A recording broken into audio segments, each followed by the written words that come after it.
So we are on page 40 of our notes. You should be filling in your notes as you watch this video. And we're going to be talking about limit-based continuity. So the instructions say that we're going to fill in the table below. And then after we fill in the table, we're going to come back and fill in these three boxes. So the table is down here. And this is going to be talking about this graph g of x, which is over here. So you can see we got a couple holes, some jumps, a vertical asymptote. So we're going to just kind of talk through this. As we do this, we'll go over some definitions. So is the function defined at x equals -6? We're starting in this box here. So is the function defined? When we talk about is the function defined, it just means, is there a point that exists? Is there something like a hole? There's a hole, there's a point that's filled in for that hole. So at x equals -6, we're going right here. There's nothing, if we kind of look up and down at -6, nowhere is the function defined. Is it filled in? There's an empty hole, but there's nowhere it's filled in. So this is going to be no. What is the value of the limit as x approaches -6 from the left? So from the left side, we are going towards 5. And then from the right side, we are also going towards 5. So if the left side limit is 5 and the right side limit is 5, then the both sides limit will also be 5, right? This is kind of the left side, that minus. The plus is indicating the right side. And then just x approaching a, that's both sides, right? So if both of those were 5, then the overall answer is 5. Now, is g of x continuous at x equals a? Continuous kind of means fully connected, right? And no, it's not, because there is that hole. Okay. Next up, x equals -3. So at -3, we have this jump.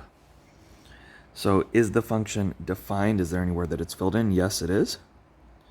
Right, and if so, what is the value? So we can say yes, f of -3 equals 2, right? It's the value that's filled in.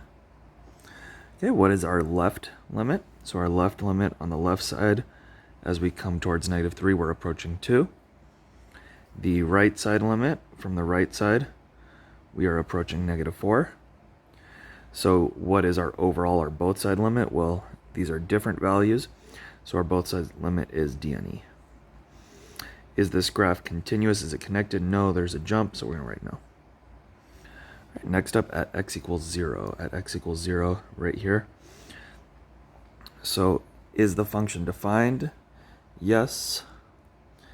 F of 0 is equal to -1. All right, what is our left side limit? On the left side, we're going towards -1. On the right side, we are also going towards -1. And so both of those are the same. So our both sides limit is -1. Was this function continuous? Yes, it is nice and smooth through -1. All right, x equals 2. Let's grab another color. So at x equals 2, we have this vertical asymptote here. So is the function defined? No, it never actually reaches that vertical asymptote, so no.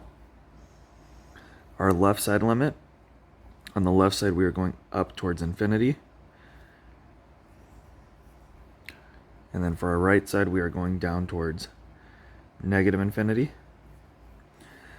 And those are different. They're also not real numbers, so our both side limit is d and e. Then is this connected? No, there's a vertical asymptote, so it doesn't pass through that. All right, x equals 6. We got another jump over here. Right, so this is x equals 6. So right here. And is the function defined? Yes, it is. Our y value is 1. All right, yes. F of 6 equals 1. Our left side limit is 4. And then our right side limit is -2. Those are different, so our both sides limit would be d and e. And no, it is not continuous. It makes a jump. And then finally, for 8, okay? At 8, is our function defined? Yes, it's defined. F of 8 is -4.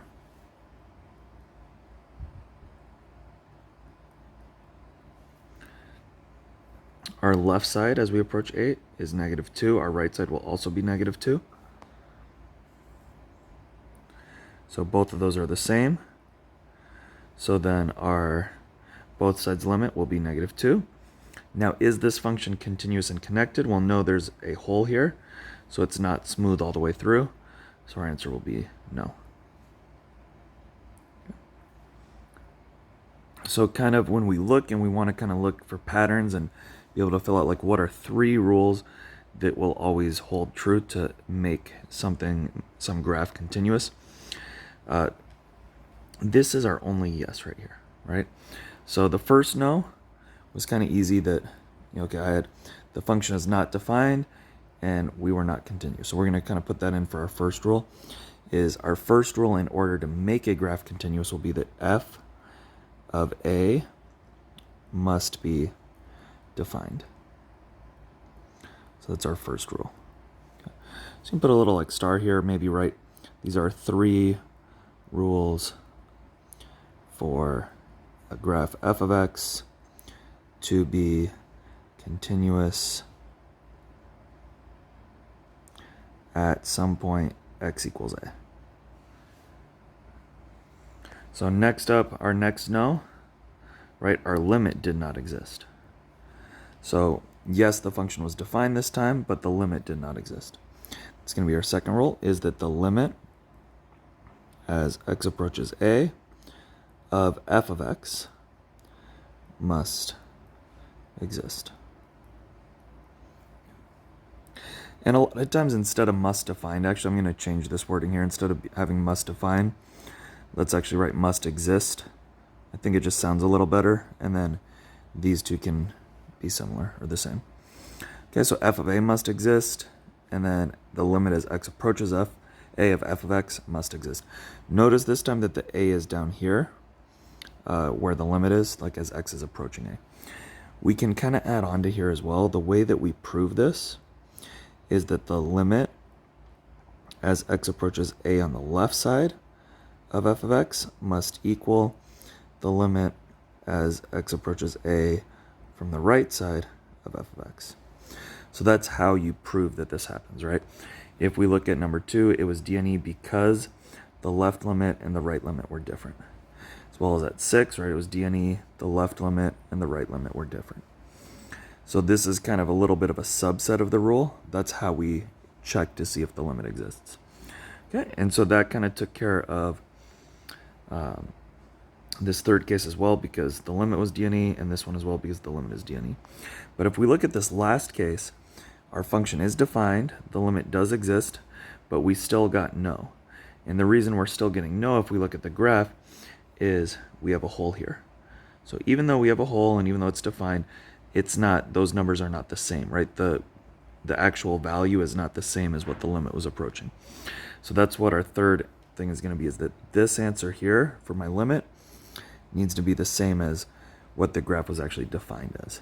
And so that'll be our third rule, is basically it's kind of combining those first 2 rules, and we're saying that f of a from rule 1 must equal the limit as x approaches a of f of x for rule 2. And so basically what's going to happen is we're going to use all 3 of these rules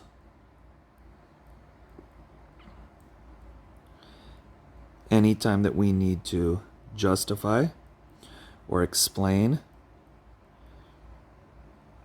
why some graph f of x is or is not continuous.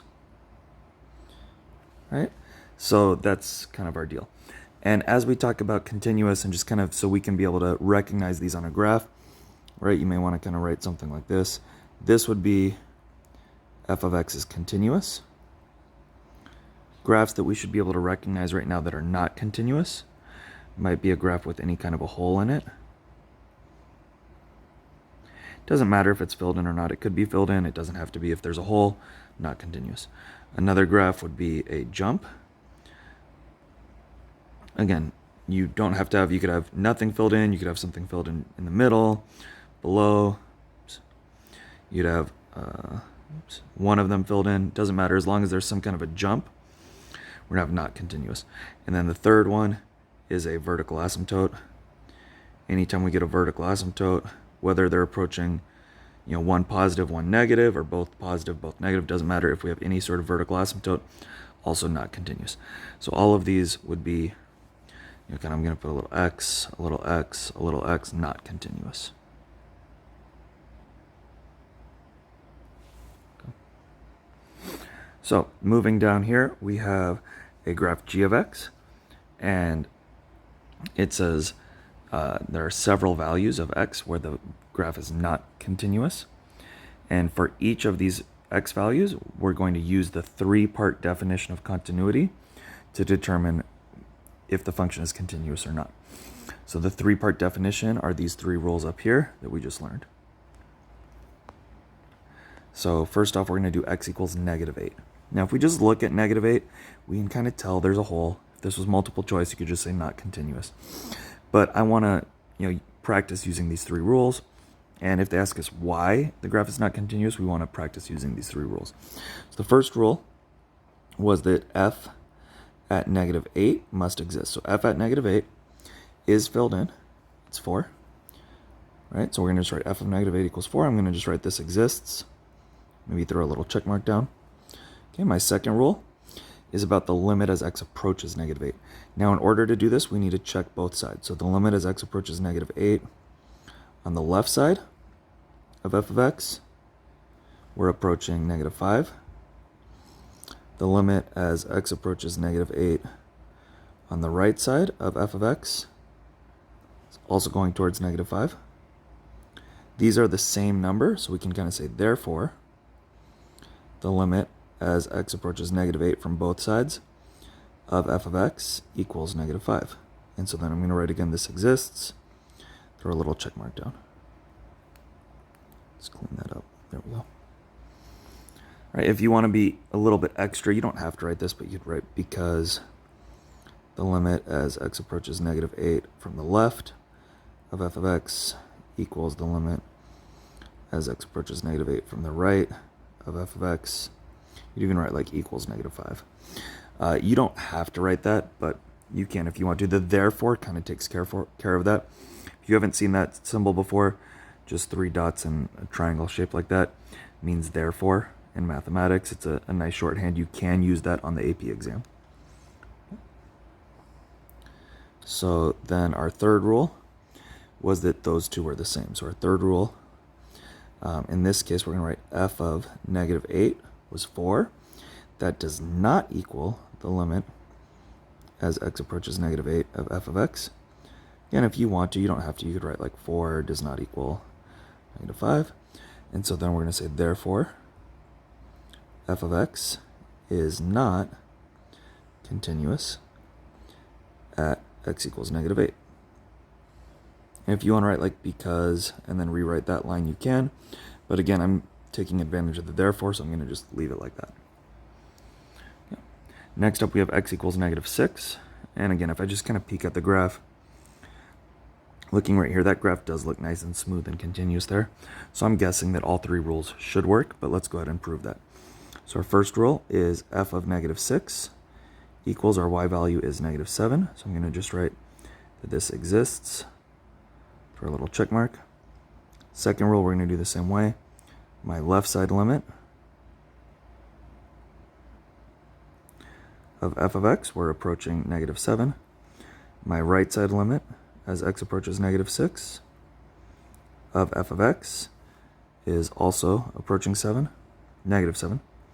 So those are the same, so I'm going to write therefore the limit as x approaches -6 from both sides of f of x is equal to -7. That also exists, right? And then lastly, our third rule is that they're the same. Well, f of -6 was -7, which equals the limit as x approaches -6 of f of x, because that was -7. If you want to write, you can also write, -7 equals -7. So I'm going to write therefore therefore f of x is continuous at x equals -7. All right. I totally just realized all of these were g of x. So anywhere I have an f, it should have been g. I totally messed that up. On the AP exam, if there's only one function and they call it g and you call it f the whole time, they will mark it right. If there are two functions, like one is f and one is g, and you mix them up, well, then you're going to lose points. So since I only had one function, this should be okay. But for number 3, I'm going to change back to g. So for the third rule, we're looking at -4, which should be right here. We can see we have a jump there. So one of these rules should fail. So first off, we have f of -4 is equal to my y value is -5. So that exists. Check. Second rule is our limit. So the limit as x approaches -4 from the left side of f of x. So on the left side, what are we approaching? We're approaching -5. Then the limit as x approaches -4 from the right side of f of x. On the right side, we're approaching -2. Those are not equal. So we can say, therefore, the limit as x approaches -4 from both sides of f of x does not exist. Right? If you want to write because the limit as x approaches -4 from the left of f of x does not equal the limit as x approaches -4 from the right of f of x, you can. Probably unnecessary since we kind of already showed that, but this is nice to write that. Now, you do not need to write the third rule out. If the second rule fails, you can stop there. If the first rule had failed, you can stop there. So instead of writing the third rule out, we're going to just say f of x is not continuous. And then I like to kind of repeat which rule failed. You always want the at. X equals -4 because the limit, this is the second rule, as x approaches -4 of f of x does not exist. Okay, so in this first one, the rule that failed was our third rule. I kind of put it therefore because we were right there. This one, the rule that failed was our second rule, so we stopped there.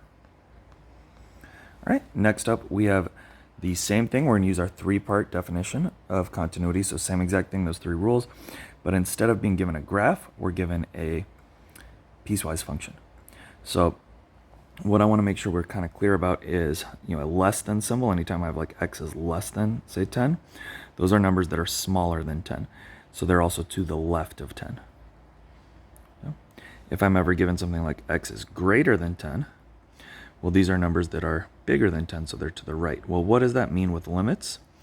This one would mean the limit as x approaches 10 from the left side of f of x, and this guy would mean the limit as x approaches 10 from the right side of f of x. Now, in terms of my, if I had something like x is equal to 10, well, then that would be f of 10. But sometimes we have something like x is less than or equal to 10. Well, this would also include the f of 10 because that's including the equal, and it would include the limit as x is approaching 10 from the left side of f of x. There's another case to watch out for. We can kind of throw this maybe off to the side, is if I ever get x is not equal to 10, okay, this is actually going to be to the left and to the right of 10. So this will be the limit as x approaches 10 from both sides of f of x, which is kind of nice when you get something like that, right? So you might have a piecewise function that looks like this.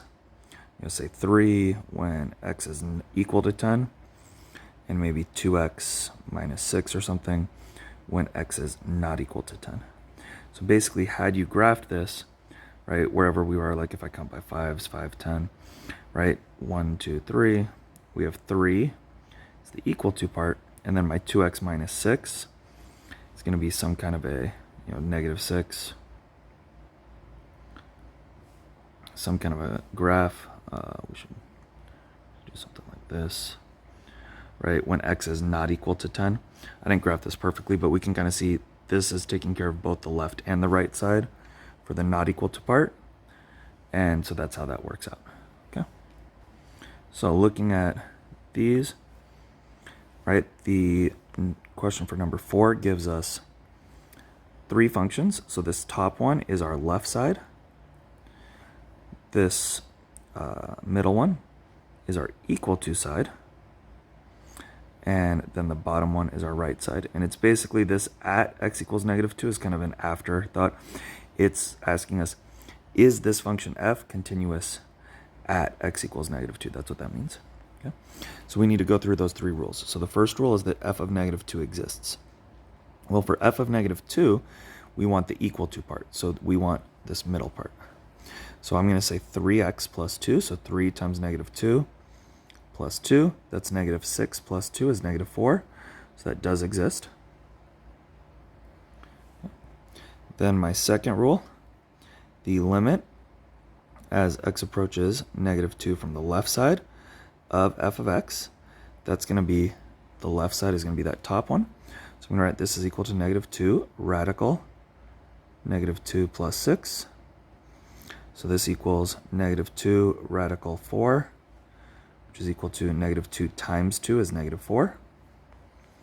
And then let's also do the limit as x approaches -2 from the right side of f of x. So the right side is that bottom graph here. So e to the x, so e to the -2 plus cosine of pi times -2, so -2 pi. Cosine of -2 pi, if you kind of think about it, this is positive 2 pi. -2 pi is just backwards, but it's going to end up at the same spot at 0 as well. So 1 comma 0, so it's 1.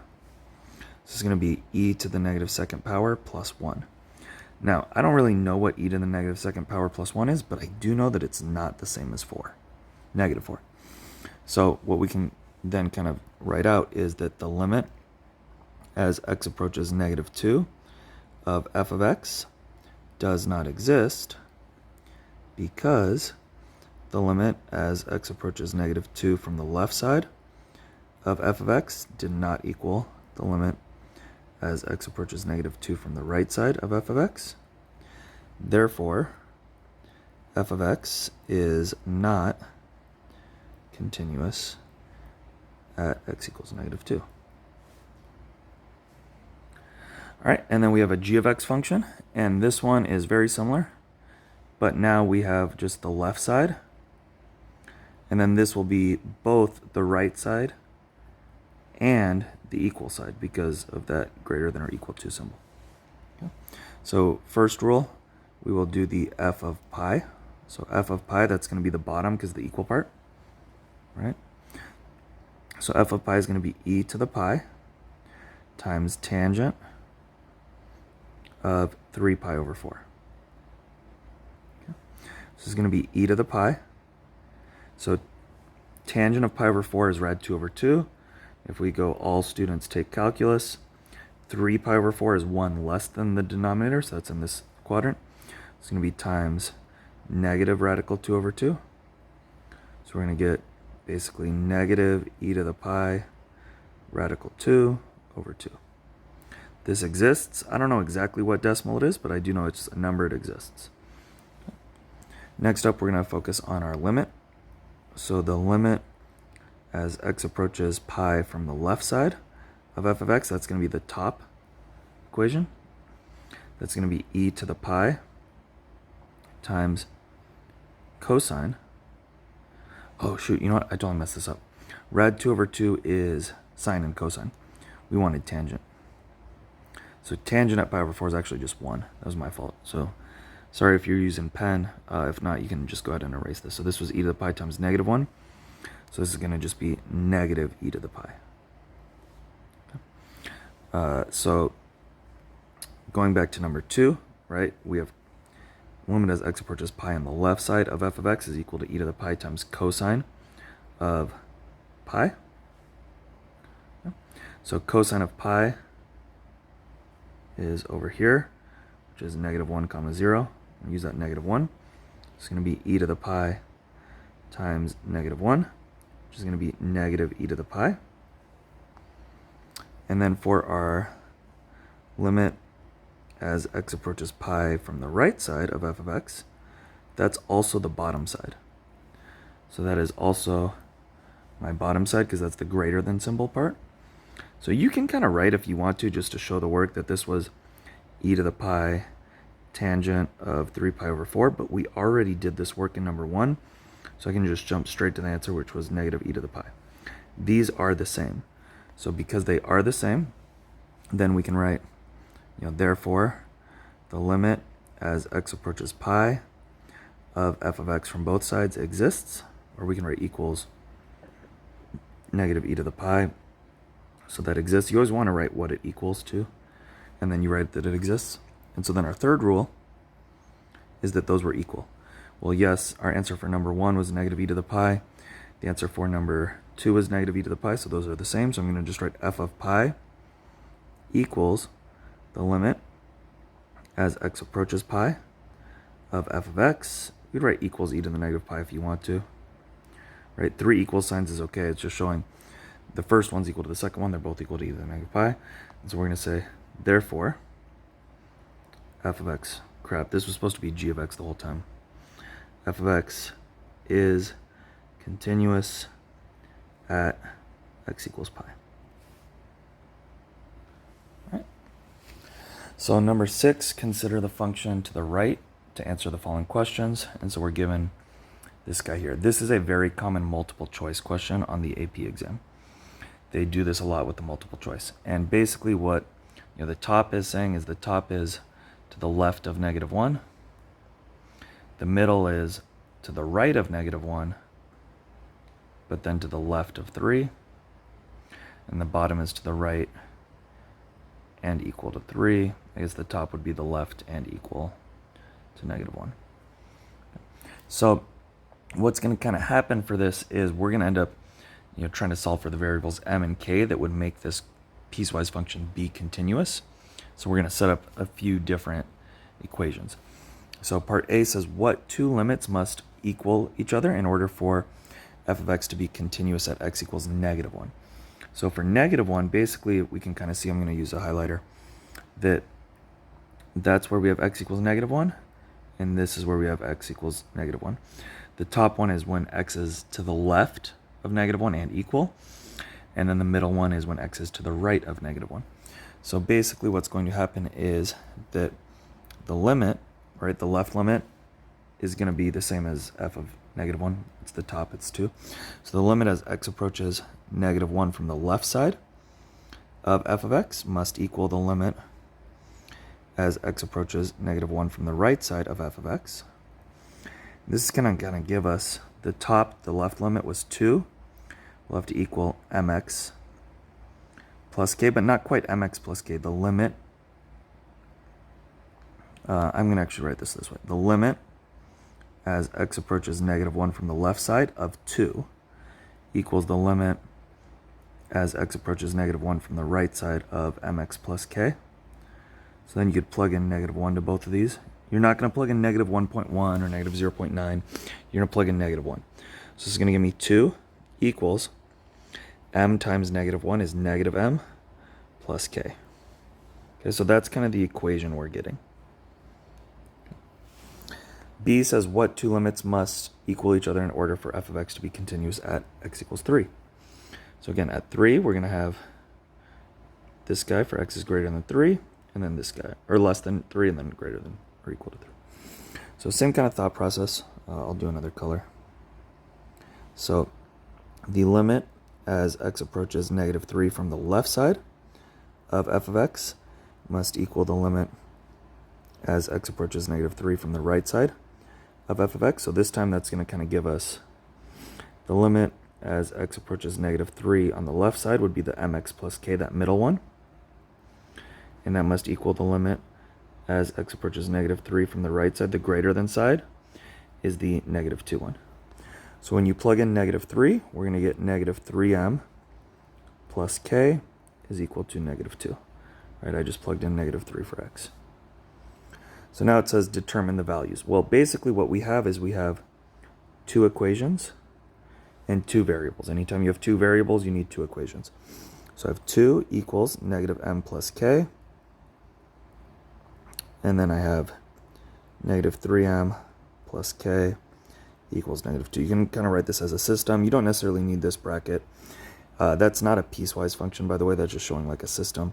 But it's basically I have these two equations. I have two unknowns. So you can do solve by graphing. You can do elimination, the linear combinations, or you can just substitute. I always like to substitute. In calc, it's almost always the best call. So I'm going to just solve for either m or k. think k is a little bit easier here. I can add m to both sides. And that's going to give me m plus 2 is equal to k. So now I can take this and plug it in anywhere I see a k in the other one.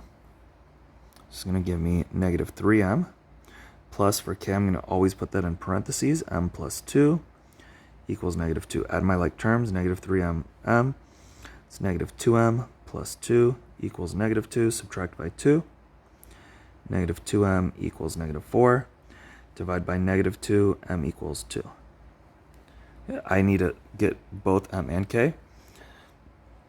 So I'm just going to plug that back in up there. So m plus 2, so 2 plus 2 equals k. And that would give me 4 is equal to k. So my answer is m is 2, k is 4. All right, just one more of these. I'm not going to do this whole business here. I'm going to just kind of show how I would do this as a multiple choice question. So as a multiple choice question, I probably wouldn't write out all of these limits, how it looks like that. That's just a lot of work. What I would probably kind of do is just kind of write out, okay, we want this to be continuous at x equals negative 2 and at x equals positive 3. So what I kind of write is for x equals negative 2, my left side is kx squared plus m, right? This is negative 2, and then this is negative 2. So that must equal 4x plus 1. Then I'm going to plug in negative 2, so k times negative 2 squared plus m equals 4 times negative 2 plus 1. This is probably how I would solve it on multiple choice.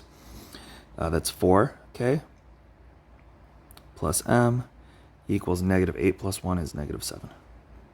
Okay. Then I would do the same thing for x equals 3. Right, so x equals 3, we have this one and this one. So 4x plus 1 has to equal kx minus m. So I plug in 3, that's 12 plus 1, right? 4 times 3 plus 1 equals k times 3 minus m. So it's 12 plus 1 is 13 equals 3k minus m. Okay. So again, I want to isolate for one of these variables. So I am going to kind of write just off on the side, both of these, or maybe down below. 4k, I like to write them just next to each other. 4k plus m equals negative 7. And then 13 equals 3k minus m. This one actually, if you flip sides, would be a really good case to do like an elimination on, if you remember how to do that. But I'm not going to. I always just do elimination. So I'm going to take this one. I like to solve anytime I just see a single variable like x or y, or in this case just m. I like to solve for that one. So I'm going to solve for this one. I'm going to just subtract 4k from both sides. So that's going to give me m equals negative 7 minus 4k. Then I'm going to take this, and anywhere I see an m, I'm going to plug that in.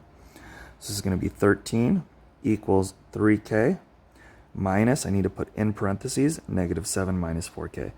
Make sure you put that in parentheses. It's important because things distribute. So this gives me 13 equals 3k plus 7 and then plus 4k, right? Minus negative 7 minus negative 4k. Add my like terms. 13 equals 7k plus 7, subtract by 7, 6 equals 7k, divide by 7, I get 6 sevenths equals k. That's okay, it's a fraction. Sometimes we get fractions in math. Then I'm going to take that, plug it back in over there. Right, so we have m equals negative 7 minus 4 times 6 sevenths. That's m equals negative 7 minus 24 over 7. It's a free response, you could box it, but these are usually multiple choice, so you're probably going to have to keep going. Just divide by 1 times 7 times 7. It's going to give me m equals negative 49 over 7 minus 24 over 7. Those are both negative, so you're going to kind of add up the numbers. 9 and 4 makes 13. 1 and 4 makes 5, plus 2 is 7. So this is negative 73 over 7 is my m. It's very likely I could have made a mistake there. Those numbers seem a little bit weird. So if you do see one, you can throw it in the comments of this video. Otherwise, it might be right. I honestly didn't have a calculator and I was kind of rushing it. But we do get fractions from time to time in calc. Okay. For homework tonight, you guys have the day 6 homework. This is almost identical to the question we took in the notes on the second page. We're going to do the 3 rules, right? So make sure you do those 3 rules. It should look exactly like these did. And as soon as you get a rule that fails, you can just stop and say it's DNE, or sorry, not continuous. Then on the second page, this says write a discussion of continuity for each graph. Basically what this means is just use the 3 rules. Okay. And it says be sure to include in your discussion where G is continuous and where G is discontinuous. So I'm going to kind of just help you out is that in this case, we have a vertical asymptote at x equals -2 and a hole at x equals 1. So we can kind of write g of x is continuous for, and then we can use interval notation. So from -infinity up until -2, union from -2 until 1, union from 1 to infinity, right? And you can write g of x is not continuous at x equals -2 or at +1, right? At the vertical asymptote and at the hole. So I think that should be easy for most of us, but this would be a proper way to kind of write that. So this goes into your discussion. Then it wants you to explain, basically explain this using our 3-part definition. So what you can do is kind of write for x equals -2, write those 3 rules out. And then for x equals 1, write those 3 rules out. Okay. Number 5 says use the 3-part definition to graphically justify why p of x is discontinuous at 0 and 2. So again, same thing, just kind of write x equals 0, write out your 3 rules. Then x equals 2, write out your 3 rules. And then for what values of k and m is the missing function g of x everywhere continuous, use limits to set up your work. I'm going to kind of make this part optional. I'm okay if you don't use limits. I've never seen this on the free response exam. This has always been a multiple choice question. So if you want to kind of set it up how I did it here, you're totally free to do that, where you basically just write, okay, x equals -2, and I'm going to plug in the 2 equations where I saw -2, right? So you can do that here. Don't worry about the e to the ln part. E to the ln part is super easy. It's just kind of reminding you if I have e to the ln of anything like x, 2x, 3x, that cancels out. So this part is a big distractor. It's just 2x plus 3. Okay, so just a reminder there. It'll make it a lot easier. Okay. For number 7 and 8, it is the same thing. Again, I'm going to kind of make it optional if you want to write the limits or if you want to just solve these. These are actually a lot easier than 6 was. Right, on 6, you're going to have to set up 2 equations and solve it. On 7 and 8, it's super easy. You basically just have this equation is going to have to be equal to that equation. So because this has the equals part, that kind of takes care of the first and the second rule together. So basically we're going to just have 4 minus x squared must equal ax squared minus 1 at x equals -1. So you're going to just plug in -1 here, plug in -1 there, and then solve for a. Same thing with 8. You're going to just set those two guys equal to each other, plug in 2. If you want to be awesome, you can write these with limits, right? Like the limit as x approaches -1 of 4 minus x squared must equal the limit as x approaches -1 of ax squared minus 1. And then just plug in -1, plug in -1. You'll be awesome if you do that. But again, I'll be okay if you just do it that way. And I think that's it for the homework. So I know this was a long video, but I wanted to really make sure I went through everything in detail, that we understood it, and that you're ready to go crush your homework. If you have any questions, feel free to email me or put a comment on the Google Classroom. And if I don't respond and you guys can respond to each other, that would be awesome as well. And I will actually also be out tomorrow. So I'm going to do a video tomorrow as well. It's a very easy lesson tomorrow. It's this IVT lesson. And then I believe we are pushing the quiz back to Monday. So over the weekend, you can study for the quiz. I think for tomorrow's video, there will also be kind of after day 7 homework. Yeah, after day 7 homework, there's this little section that has, let me see. Okay, my fault. I don't see anything there. So basically, the quiz on Monday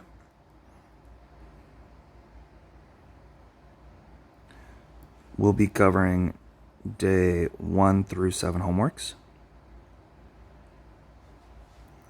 So just do your best. It's a quiz score. It's not going to tank your grade if you totally bomb it. But you can go back through the day 1 through 7 homeworks. I know some of them you'll have turned in and not gotten graded yet. So what I'm okay with, since I will not be here today or tomorrow, I'm okay if you guys keep your homeworks, if you want to use them to study, and turn them in on Monday.